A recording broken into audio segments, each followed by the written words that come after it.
Guys, আজকে আমরা গরিব মানুষ। এই দেখুন, আজকে আমাদের রান্না হয়েছে ডাল, মুসুর ডাল, বেগুন ভাজা, আর এখানে আছে টমেটো, ফুলকপি, শিম, আলু দিয়ে একটা তরকারি। আজকে আমরা বড্ড গরিব মানুষ, দেখেছেন? দুদিন মাটন চিকেন খাওয়া কমপ্লিট। আজকে ডাল, তরকারি, ভাজা, আর কালকে বানাবো দেখি ডিম কষা নালে ডালের বড়া, দুটোর মধ্যে একটা। সো এখন বাবুকে খেতে দিয়ে দেবো আগে, তারপর আমি খাবো। বাবু পড়তে যাবে। আর আমার রান্নাঘর দেখুন অগোছালো হয়ে রয়েছে, সবে রান্না বান্না করেছি, এখন ওকে খাইয়ে দেবো। অনেক বেলা হয়ে গেল, কাজ ছাড়তে হবে। তো ছেলেটাকে আগে খাইয়ে দাইয়ে তারপরে আমিও খেয়ে নিয়েছি। আজকে যেহেতু 3টে থেকে ক্লাস, সেহেতু আজকে আমিও খেয়ে নিয়েছি ওর সাথে। খাওয়া দাওয়া কমপ্লিট করে নিয়েছি। খাওয়া দাওয়া করার পরে আমার এতটুকু করে তরকারি বেঁচেছে, মানে এই ফুলকপি আলু শিমের যে টমেটোর তরকারিটা, এটা বেঁচেছে। আর দুটো মাত্র বেগুন ভাজা বেঁচেছে। বাবু তো এই তরকারি টাচ করতে চায়নি, শুধু আলুর টুকরোটা নিয়েছে, আর বেগুন ভাজা দিয়েই ও খেয়েছে। আর ডাল ডাল বেগুন ভাজা দিয়েই খেয়েছে বেশিরভাগটা। তো এইটুকু বেঁচে গেছে, এটা তুলে দেবো, শুধু ডালটা তুলে দেবো, আর এটা রাখবো। এই দুটো আমি সকালে রুটি করেছিলাম। তো আজকে যেহেতু কালকে চিকেন করেছিলাম, তাহলে আজকে সকালবেলা চিকেন দিয়ে রুটি খেয়েছে। আর সেহেতু রুটি করেছিলাম, তো 3-4টে রুটি, 4টে না 5টা মতো রুটি রাখা আছে। তো ও যদি খায়, দুটো রুটি খেতে পারবে, আমিও খেতে পারবো। তো এটা রাখছি বাইরে, আর শুধু ডালটা তুলে দেবো, কারণ ডাল দিয়ে আমিও রুটি খেতে খুব একটা পছন্দ করি না। এই হলো কথা। তো এই দুটোকে রেখে দিচ্ছি ঢাকা দিয়ে। আর বেশ দেখুন, দুদিন ধরে না ও দুধ খাচ্ছে না, মাটন হয়েছিল বলে দুধ খাচ্ছে না। তো এই দুধটা জমেছে, এই দুধটা। আর এইটা হচ্ছে তোমার আজকের টাটকা। তো এই বাসি দুধটা দিয়ে না আমি ভাবছি কি করে নেবো, মানে পায়েস। তো সেই জন্য চালটা ধুয়ে রেখেছি। তো এখন বাসি কাজকর্মগুলো, বাসি বলছি সরি, মানে দুপুরের যে এই কাজকর্মগুলো, গ্যাস ট্যাস মোছা, দেখুন বাসন, এই বাসনগুলো ধোবো, এই বাসনগুলো ধোবো, এই বাসনগুলো ধোবো, ধুয়ে তারপরে ভাবছি এই পায়েসটা করব। তো পায়েসের চালটা ভিজিয়ে রেখেছি, আর এই দুধটা গরম করেছি, আর এই দুধটা ফুটিয়ে রেখে দিয়েছি। ও হ্যাঁ, আমাদের যে পেঁপেটা দেখিয়েছিলাম ফ্রেন্ডস সেদিনকে, সেই পেঁপেটা হচ্ছে এটা পেরেছি আজকে। একটা টুল নিয়ে গেছিলাম, ওই টুলটায় করে এখন এটাকে পেপার দিয়ে মুড়ে ভালো করে চালের বালতিতে রাখলে মনে হয় একটু ভালোভাবে পেকে যাবে। তো সেটা করব, আগে কাজগুলো করে নিই, তারপর এটা করব। আগে তরকারিগুলো ঢাকা দিয়ে রাখি, না হলে না পোকা, ছোট ছোট এক ধরনের পোকা আছে, সেই পোকাগুলো বসে খাবারে। লেবুতে যে পোকাগুলো বসে ফ্রেন্ডস, ছোট ছোট ছোট ছোট ওড়ে দেখবেন, সেগুলো এসে বসবে। তো সেগুলো সব মানে 1 মিনিট 2 মিনিটের জন্য খুলে রাখা যায় না, এমন অবস্থা। কোনো খাবারই খুলে রাখা যায় না। এমনকি ভেজিটেবলস কেটে যদি আমি সাজিয়ে রাখি, ধরুন ধুচ্ছি, ধুয়ে কেটে কেটে রাখছি, তার মধ্যে এসেও বসে, তখন আমাকে আবার ওটাকে রিটার্ন করে ধুতে হয়। ধুয়ে তারপর ঢাকা দিয়ে রাখি ভয়ের চোটে, যে এক্ষুনি এসে বসে যাবে। মাছি তো নেই, এই ছোট ছোট পোকাগুলো মাঝে মাঝে আসে।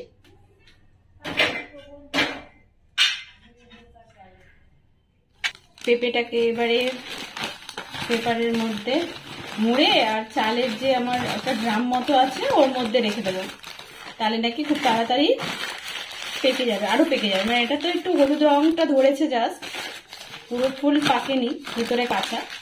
তো এই আইডিয়াটা আমি জানতাম না, এটা একজন কাকিমা এসে আমাকে বললেন যে রূপা তুমি এরকম করে রাখো, তো তাহলে ঠিক হবে। তো আমি একটা বালতির মধ্যে চাল রাখি, সেখানে রাখবো। দাঁড়ান, লাইটটা জ্বেলে নিই,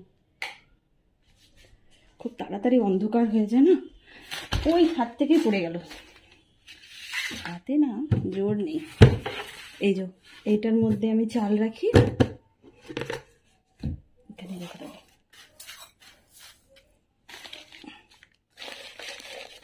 খুলে যাচ্ছে ভালো করে, কি করা হয়নি।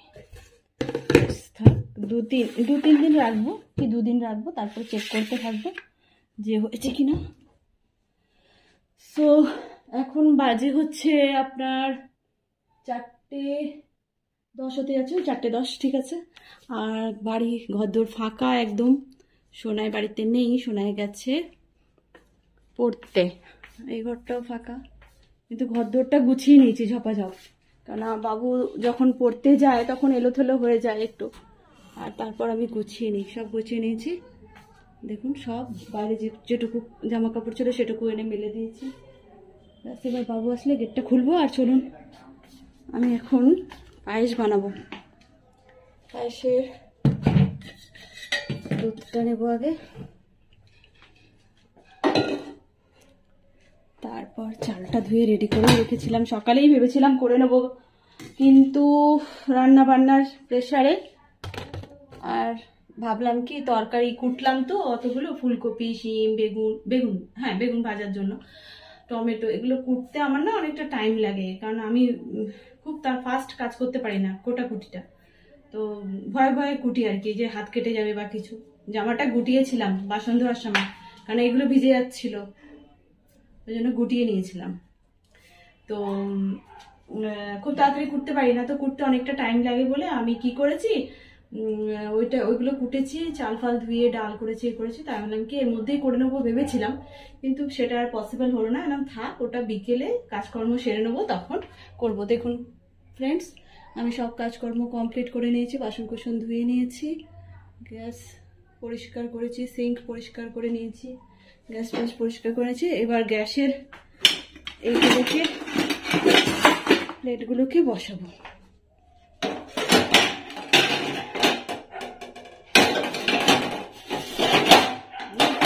পরিচ্ছন্ন জিনিস থাকলে হেভি লাগে। এই ঘর দুয়ার বলুন আর জামা কাপড় বলুন, রান্নাঘর বলুন, সব পরিষ্কার থাকলে বেশ কাজ করতে, এখন যদি এই পায়েসটা করে বেশ ভালো লাগবে পরিষ্কারের মধ্যে। আর ঘর দুয়ারও পরিষ্কার থাকলে দেখুন কি সুন্দর লাগছে দেখতে, আমার তো খুব ভালো লাগে। ঘর দুয়ার একদম গোছানো থাকলে, ওই ঘরটাও দেখুন খুব সুন্দর গোছানো, নিট অ্যান্ড ক্লিন। আবার ঘরটা একবার ঝাড় দিয়ে দিয়েছিলাম খুব, এখন তো যেহেতু শীতকাল সেহেতু খুব ধুলোবালি হচ্ছে, ধুলো উঠছে। আমি সকালে একবার ঘর মুছেছিলাম, তারপরেও এখন যখন বাবু পড়তে গেল তখন দেখছি কি ঘরে বেশ মেঝেতে পা দিলে বোঝা যাচ্ছে ধুলো ধুলো, মানে ধুলোটা ফিল করা যাচ্ছে। তো সেই জন্য আমি কি করলাম, জামা কাপড় তুলে এনে গুছিয়ে রেখে কি করলাম, ঝাড় দিয়ে দিলাম, ঘরটা ঝাড় দিয়ে দিলাম, বিছানাটা ঝাড়লাম করে দিলাম, আর বাসন কুসন ধুয়ে নিলাম,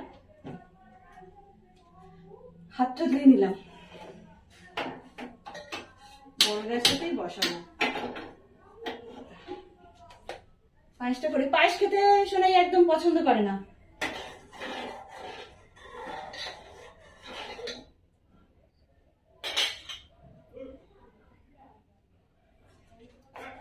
বাবুর জন্য গেটটা খুলে রেখেছি, এই আসলো বলে, 4:30 বাজতে যাচ্ছে, গেটটা খুলে রেখেছি, আসবে এবার ছেলেটা আমার। ঠিক ছুটির টাইমটা না আমার মনটা আর বসে না ঘরে, চঞ্চল হয়ে যায় একদম, ছটপট করে মনটা, যে কখন আসবে ছেলেটা, খুব তাড়াতাড়ি 4:30 বাজেনি, 4:20 হয়েছে, 4:20 হয়েছে, দেখি কখন আসে। এখানে যদি কন্টিনিউ দাঁড়িয়ে থাকি তাহলেও হবে না, পায়েসটা দেখতে হবে একটু করে, যে পড়ে যায় না তো, উতলে উঠে না, ফুটছে। চালটা কম দিয়েছি, কেননা দুধ কম চাল বেশি হলে ভালো হয় না পায়েসটা, সেই জন্য আমি দুধ বেশি চালটা কম দিয়েছি।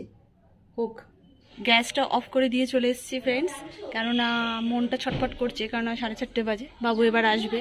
তো বন্ধ করে দেওয়ার কারণ হচ্ছে যে উতলে যদি পড়ে যায় তো আমার তো আরও প্রবলেম বেড়ে যাবে, সেই জন্য অফ করে দিয়েছি। বাবু আসলে তারপরে আবার শান্তি মতো গিয়ে পায়েসটা রান্না করব, ঢাকা দিয়ে রেখে দিয়েছি এখন। আর দেখুন গাছপালা সব, ফুল গাছ সব কেটে দিয়েছি, এই যে ডালগুলো সব ন্যাড়া হয়ে গেছে, দেখেই মনে হচ্ছে সব কেটে চেটে দিয়েছি, কারণ এখন তো ফুল ফুটবে না, শুধু শুধু পুরনো ডালগুলো রেখে লাভ নেই, পাতা ঝরে পড়ে যাচ্ছে, সেই জন্য পুরোটাই ছেটে দেওয়া হয়েছে যাতে নতুন ডাল বেরোয়। কখন থেকে দাঁড়িয়ে আছি, এখনো আসছে না, ছুটি মনে হয় লেট করে হচ্ছে, সেই জন্য আমি একটা ওড়না নিয়ে এসেছি মশা তাড়ানোর জন্য। এরকম করে ওড়াচ্ছি, তাহলে মশাগুলো উড়ে যাচ্ছে। অন্ধকার হয়ে আসছে, এখনো আসছে না, ছেলেটা টেনশন হচ্ছে। ভাল লাগছে না, মনে হয় ও সাইকেল চালাচ্ছে বন্ধুদের সাথে। বলেছিল একবার, জিজ্ঞাসা করেছিল যে মা সাইকেল চালাবো একটু পরে এসে, তাই আমি বারণ করেছিলাম, বলেছিলাম যে থাক, এখন শীতকালের বেলা তো তুই চালাস না। আসো তুমি, তোমার জন্য কতক্ষণ দাঁড়িয়েছি। তুমি সাইকেল চালাচ্ছিলে না? সাইকেল চালিয়েছো না? তার এত লেট? স্যার কটায় খেলেছে? 5 মিনিট আগে। এতক্ষণ পড়াচ্ছে স্যার? কি বলছিস? বলছি আমি তাহলে যাবো একদিন। হ্যাঁ, আমি এখন যাচ্ছি না বলে তুই বলছিস সেটা? বাবা, আমি কতক্ষণ ধরে টেনশন করি বলতো? স্যার 4:15 পর্যন্ত হাইয়েস্ট পড়ায়, তার বেশি পড়ায় না। কি হয়েছে, প্রবলেম হয়েছে কিছু? সত্যিকারের স্যার পড়িয়েছে নাকি তুই লেট করেছিস? তুই সাইকেল চালাচ্ছিলি ওদের সাথে? আমি লেট করিনি আজকে। সত্যি কথা? ওকে।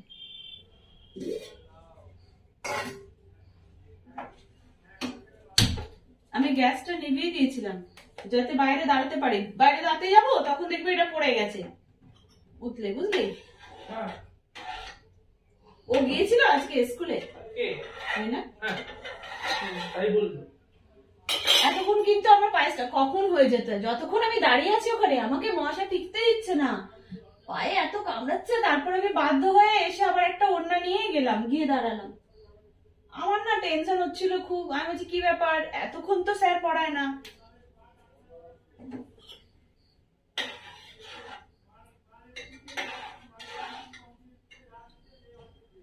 বাবাই, হাত পা ধোস না? কই তুমি?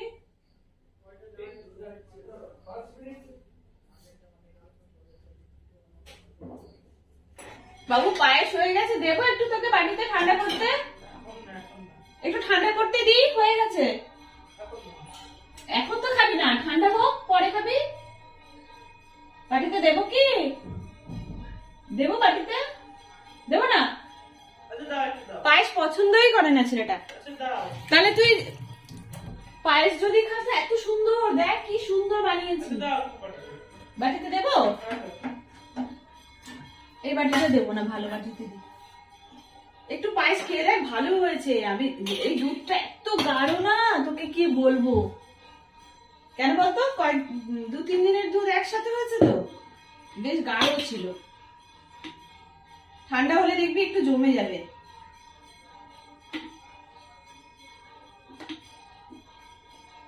তোর ভালো লাগে না কেন রে পায়েস? চিনি বেশি? না না, বেশি দিইনি। এখন তোর কেমন লাগবে জানি না, আমি কমই দিয়েছি। কম মানে কি, যে মিষ্টিটা দরকার, আবার একদম যদি চিনি না দিই তাহলে কিরকম লাগে, তাই না? একদম দুধ ভাতের মতো মনে হবে, তাও আবার নুন দেওয়া, এরকম মনে হবে। ভালো লাগবে, খেয়ে দেখ, খারাপ হয়নি, ভালো হয়েছে কিন্তু।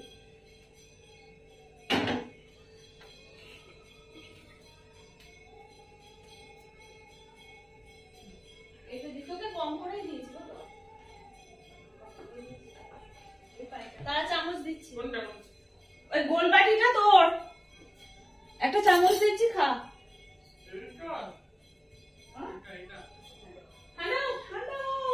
ঠান্ডা হোক, নাহলে পুড়ে যাবে, জিভটা পুড়ে যাবে কিন্তু বাবাই।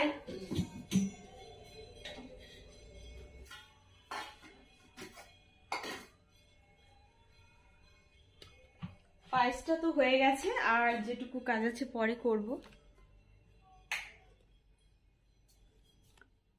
বাবু এখন ফু দিয়ে দিয়ে পায়েস খাচ্ছে, ফু দিচ্ছে। বলছি গরম, দেখুন ফু দিচ্ছে। ফু দিয়ে অনেক গরম বাবা, ফু দিস না, ঠোঁটটা পুড়ে যাবে, জিভটাও পুড়ে যাবে। শোনা, একদম মুখ জ্বলন্ত, একদম। একটুখানি ঠান্ডা হোক, তুই রাখ, এক্ষুনি ঠান্ডা যাবে, শীতকাল তো একদম ঠান্ডা হয়ে যাবে, তারপর খা। পায়েসটা এখন মনে হচ্ছে পাতলা হয়েছে, কিন্তু এটা জমে যাবে, জমে যাবে। ভালো হয়েছে না? সুন্দর হয়েছে? তোর ভালো লেগেছে? ওকে।